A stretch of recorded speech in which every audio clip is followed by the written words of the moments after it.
Cité Cabassou à Cayenne le 3 janvier. Une nouvelle intervention dans ce quartier où les bouches d'égout s'engorgent régulièrement et où les odeurs pestilentielles empoisonnent la vie des habitants de la cité. Ça sent mauvais, je crois pas pourquoi à chaque fois ils arrangent, mais ça reste toujours la même chose. Comment pas ça sent mauvais, madame? La réponse du propriétaire de la cité Cabassou, le bailleur social La Ciguy, est toujours la même. Notre prestataire a constaté de nouveau de nombreux solides dans le réseau, lingettes, graisses, qui obstruent ce dernier. De nouvelles sensibilisations sont réitérées auprès des locataires sur le bon usage du réseau. Un autre quartier de Cayenne, cité Châtenay. Là encore, le même problème. Dominique Dechêne vit ici depuis plus de 30 ans.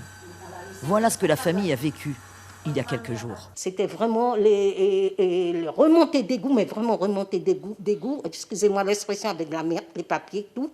La chambre de ma fille, mon salon, tout. L'eau qui est arrivée jusque dans la cuisine.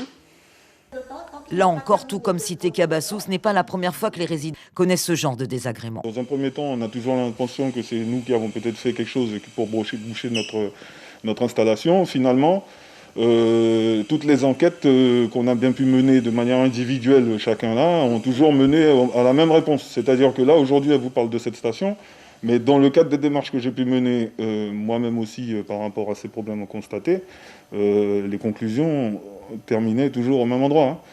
Pas besoin d'être un expert en assainissement pour constater le problème ici. L'installation fait peine à voir et toutes les eaux usées et autres détritus sont rejetées directement dans la nature. Ce quartier cité Châtenay est aussi géré par la Ciguy. L'association CLCV de défense des usagers intervient régulièrement auprès des bailleurs pour améliorer les conditions de vie. C'est toujours sur le dos des locataires. Le locataire a toujours jeté des couches, des détritus. Le locataire jette tout. Mais en fait, ils savent très bien que c'est obsolète et que même au niveau des réseaux de la voirie, c'est mort, ça ne fonctionne plus, c'est obsolète. Même les plaques de béton, il n'y a plus de plaques de béton. Ça veut dire qu'un enfant, quelqu'un peut jeter tout ce qu'il veut dedans. Vous voyez? Donc il faut qu'on arrête de jeter la pierre à chaque fois aux locataires. Cité Châtenay, cité Cabassou, deux exemples loin d'être des cas isolés. Les quartiers de l'île de Cayenne où les réseaux des eaux usées sont obsolètes sont encore très nombreux. La CACL est en charge de l'assainissement dans l'agglomération. 22 000 foyers sont aujourd'hui raccordés à des réseaux collectifs, mais cela ne représente que la moitié des habitations.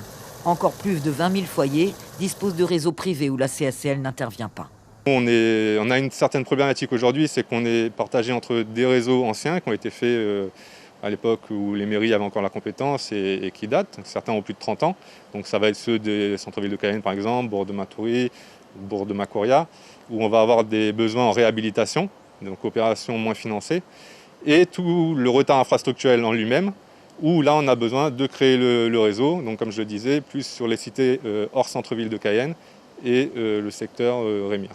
L'agglomération de Cayenne dispose d'une multitude d'unités d'épuration où les dysfonctionnements sont récurrents. Mauvaise conception, défaut d'exploitation et manque d'entretien.